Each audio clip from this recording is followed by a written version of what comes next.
Kinontra ni Congresswoman Laila de Lima ang pahayag ni dating Senador Sonny Trillanes na kung saan sinabi ni dating Senador Sonny Trillanes na batay daw sa pag-uusap nila noong panahon ng kampanya noong eleksyon 2022, nung nag-usap sila ni dating VP Leni Robredo at ni Bam Aquino, ngayon ay senador na, nag-usap-usap daw sila, kwentuhan nila, nasabi daw ni Leni na kung mananalo siyang presidente, hindi niya isusurrender si Duterte sa ICC. Hindi siya magko-cooperate sa ICC. Na siya ring opinion o pareho rin daw ng paninindigan ni Bam Aquino. Kaya sa isang interview kay dating Senador Sonny Trillanes, sinabi niya ito. Kaya umani ito ng mga reactions sa social media. Kahit ang mainstream media ay pinag-usapan ito. O syempre, hindi nagustuhan ito ng mga supporters ng dating Vice President Leni Robredo. Ngayon, si dating Senadora Laila de Lima ay nag-react. Sabi ni dating Senadora Laila de Lima, hindi niya nagugustuhan itong ginagawa ni dating Senador Sonny Trillanes. Kasi sa ginagawang ito ni dating Senador Sonny Trillanes, magkakahati-hati ang oposisyon. Sa panahong ito na kailangan ang mahigpit na pagkakaisa ng mga nasa oposisyon. Sinabi ni dating Senadora Laila de Lima na saludo din siya kay dating Senador Sonny Trillanes dahil alam niya naman na grabe ang sakripisyo nito nung panahon na lumalaban pa kay Duterte. Alam niya naman na matapang si Trillanes, hindi ito natakot kay Duterte at saludo siya dito. Kaya lang, sabi niya ni dating Senadora Laila de Lima, hindi maganda na sinasabi ni Trillanes na si Leni Robredo kung nanalo ito ay hindi ito magko-cooperate sa ICC para isurrender si Duterte o i-turn over si Duterte. Hindi ganoon, sabi ni Laila de Lima. Kilala niya si Leni Robredo. Alam niya na hindi totoo yung sinasabi ni Trillanes. Alam niya ang paninindigan ni Leni Robredo. Kaya, kumbaga kay Laila de Lima, respetado niya si Leni, respetado niya si dating Senador Sonny Trillanes. Saludo siya kay dating Senador Sonny Trillanes, na totoo naman talaga ito sa paglaban sa mga Duterte, pero pinupuna niya si Trillanes na kinukontra niya ito sa negatibo nitong mga sinasabi kontra kay Leni Robredo. Kaya ang pakiusap ni dating Senadora Laila de Lima at ngayon ay Congresswoman na, itigil na, wag na, itigil na ni Trillanes, ni dating Senador Sonny Trillanes ang mga sinasabi nito. Kasi ang nasisira nito ay ang oposisyon. Hindi dapat magkawatak-watak ang oposisyon. Kaya dahil pareho namang malapit kay Trillanes at kay Leni Robredo, si Laila de Lima, pinapakiusapan niya si Trillanes na itigil na.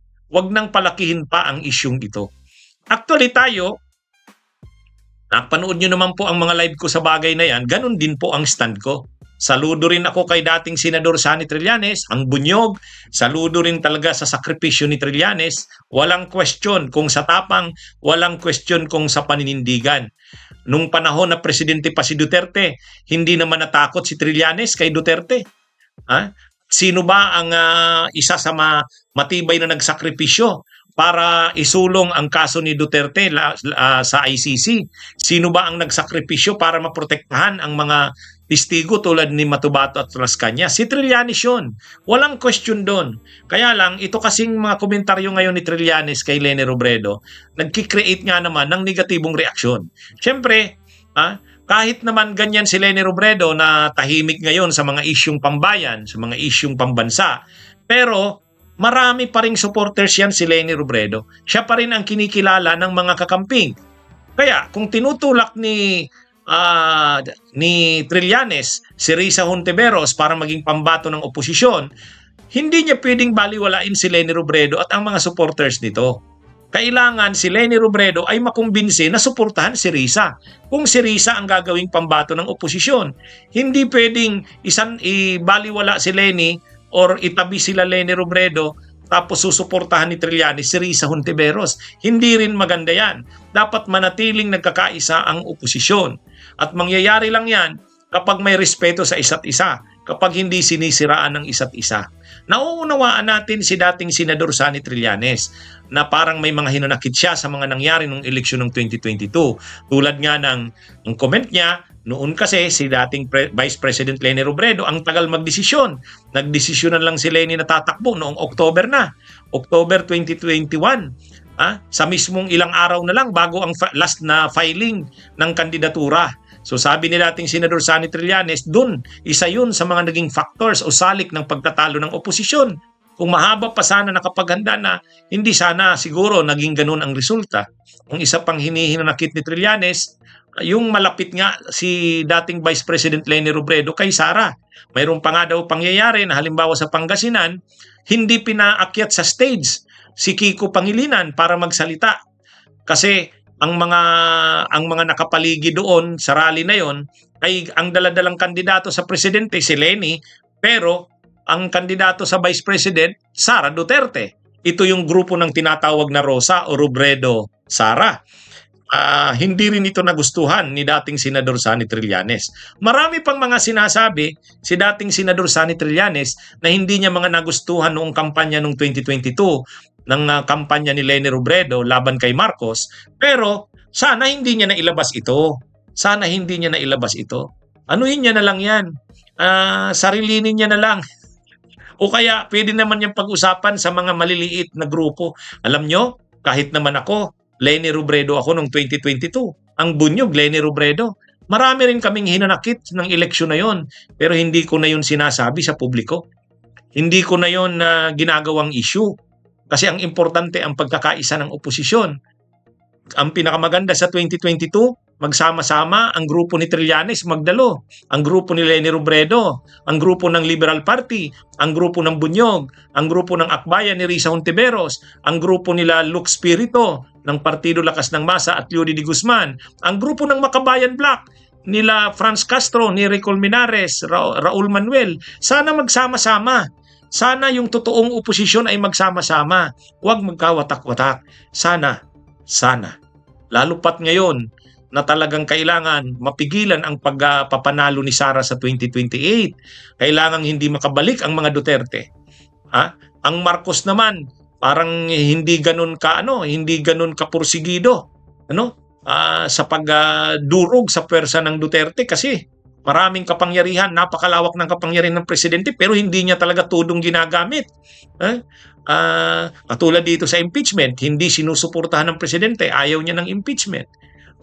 Pero sana ang lahat ng pwersang anti-Duterte magkaisa.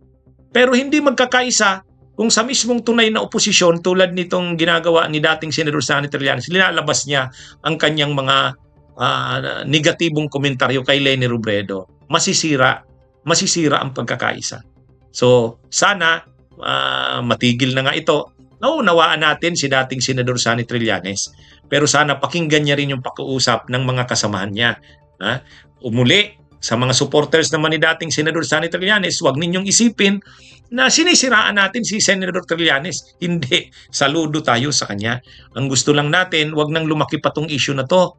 Huwag tayo magkawatak-watak. Kailangan patuloy nating palakasin, tatagin ang ating pagkakaisa. Dahil grabe ang nangyayari sa ating bansa. Tayo sa oposisyon ang inaasahan na matatag na maninindigan para sa bayan. Bunyog, bunyog, halikan na kasama ka.